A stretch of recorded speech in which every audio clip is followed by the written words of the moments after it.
Hello les amis, un dernier vidéo post depuis Fuerteventura, aux Canaries, janvier 2020. Dernier vidéo post parce que c'est la dernière soirée, la dernière nuit ici sur cette île, et puis après c'est le retour sur Paris et à nouveau le vrai travail. Derrière moi vous avez la lune qui est en train de se lever, une superbe lune. À la fin de ce vidéo post je vous l'offrirai en remerciement pour votre attention. L'objet de ce vidéo post, puisque la nuit tombe, je prends du temps pour le réaliser, ce vidéo post. L'objet de ce vidéo post, justement en marchant sur la plage, ça tombe très bien, ce qu'on appelle la caminata en espagnol. Je vais vous parler du tango argentin et à propos effectivement du guide que j'ai écrit, de pourquoi il est intéressant d'apprendre à danser le tango argentin, pourquoi il est intéressant de le danser, qu'est-ce qui se cache derrière le tango argentin. Bien sûr, il y a d'autres danses très sympathiques que je pratique moi-même. Il y a la salsa, la bachata, la kizomba que j'adore. Mais je ne parle pas du rock parce que je trouve que c'est has-been, donc je sais, ok. Éteignez la vidéo, passez à autre chose. Bon, si vous êtes toujours là, ok.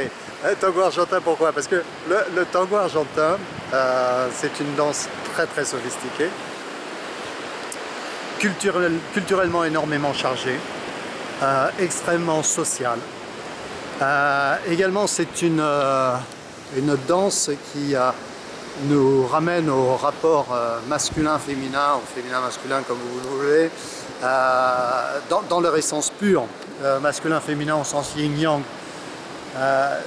C'est une danse extrêmement riche, avec énormément de codes, et c'est pour ça aussi, c'est l'objet de ce vidéo post, c'est cette sophistication est l'objet de beaucoup de mécompréhension, de crainte, de retenue par rapport à l'apprentissage du tango argentin.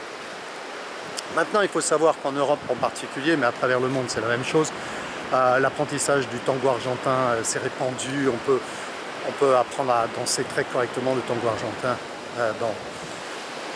dans tous les pays du monde presque. Alors particulièrement en France, si vous êtes en France, dans toutes les villes de France, eh bien, vous avez des cours de tango argentin, vous avez ce qu'on appelle des milongas, c'est-à-dire des balles tango. Milonga voulant dire à la fois balle tango et une danse rapide du tango argentin.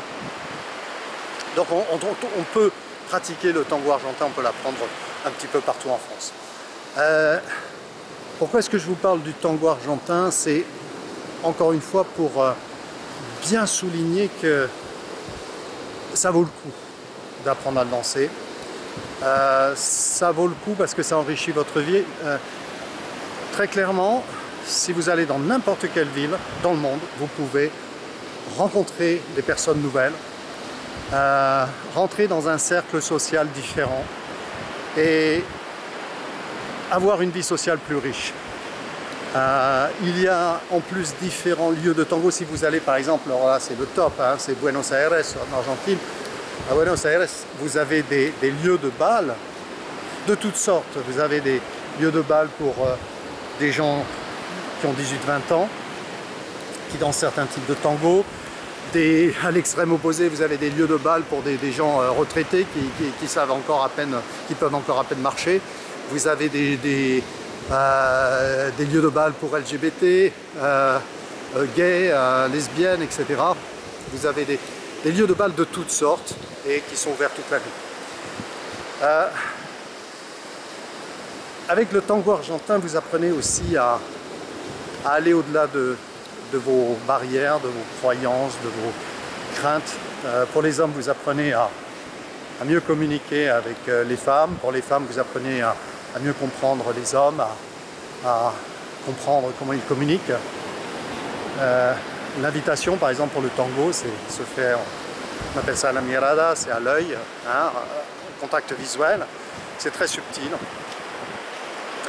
Et au final, un point extrêmement important du tango, c'est que quand vous allez dans une soirée tango, vous avez appris à danser le tango, vous prenez d'abord des cours, bien sûr, très bien, vous avez des collègues apprentis tangueros et tangueras comme vous, Vous allez ensuite dans des pratiques où en parallèle vous pratiquez, c'est-à-dire ce sont des endroits qui ressemblent à des balles et ce ne sont pas vraiment des balles. Les codes du bal sont limités et en fait on joue à danser dans le bal. Et après, quand vous avez pris confiance en vous, eh bien vous pouvez aller dans le grand bain ou dans le grand bal plutôt et danser avec les grands, si je puis dire. Et c'est très sympa. C'est là où vraiment vous pratiquez le vrai tango argentin. Quand vous dansez le tango argentin, homme-femme, vous tenez entre vos bras pendant une soirée. Vous pouvez tenir 15, 20 danseuses, danseurs dans vos bras. Et à chaque fois, ce seront 15-20 histoires différentes.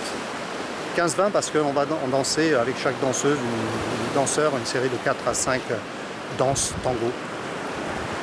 Et à chaque fois, ça va être une histoire différente. Croyez-moi, vous allez percevoir toute une histoire, rien que à travers ce qu'on appelle l'abrazo, l'embrasse.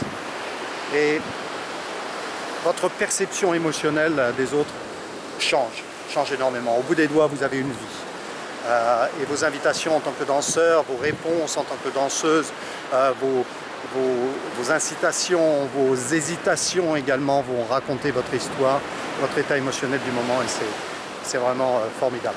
Vous pouvez danser jusqu'au bout de la nuit. Dans certaines villes, on a des milongas, des balles qui vont jusqu'à 2h, 3h du matin. Je ne mentionne même pas à nouveau Buenos Aires ou Montevideo. Vous avez des balles qui vont durer jusqu'au petit matin, genre 5h. On en a également à Paris, par exemple, la Milonga El Garon, ou d'autres encore qui durent jusqu'à 5h du matin. Vous voyez donc de quoi s'amuser avec le tango argentin, de quoi enrichir sa vie. Et puis au-delà, si vous êtes intéressé, ce que je vous conseille, c'est la culture argentine, une culture formidable, riche de beaucoup de cultures mélangées, culture européenne, culture italienne, culture espagnole bien sûr, culture africaine, culture allemande par le bandoneon, hein, bien entendu. Le bandoneon, un instrument formidable. Et puis aussi c'est l'accès à des musiques extrêmement modernes avec des mouvements de tango modernes, de musiciens modernes, comme Gotan Project bien sûr qui est le plus connu, mais on a de nouveaux groupes de tango formidables qui sont apparus avec Bajo Fondo, des groupes d'Europe de l'Est également. Bon, vous avez dû le ressentir à travers ce vidéo post. Le tango argentin, n'hésitez pas à l'essayer, contactez sur internet des professeurs, vous tapez sur internet tango argentin, cours, pratique, milonga, et vous allez essayer de trouver le professeur qui vous convient. Je vous explique tout ça dans mon guide. Et si vous dansiez enfin le tango, je vous invite à parcourir l'extrait gratuit sur Amazon, allez-y, et puis si vous avez besoin de renseignements, soit vous me contactez directement via internet ou vous demandez autour de vous et vous aurez certainement toutes les réponses qu'il vous faut. En tout cas, ne laissez pas passer cette occasion, quittez votre télé, arrêtez votre abonnement Netflix, s'il vous plaît, sortez de chez vous, et allez plutôt rencontrer des gens autour d'un verre de Malbec, le grand vin argentin. Non, allez, on arrête la télévision, on arrête Netflix et puis on file vers le tango argentin, c'est beaucoup plus simple. Allez, à bientôt au cours d'une milonga. Ciao.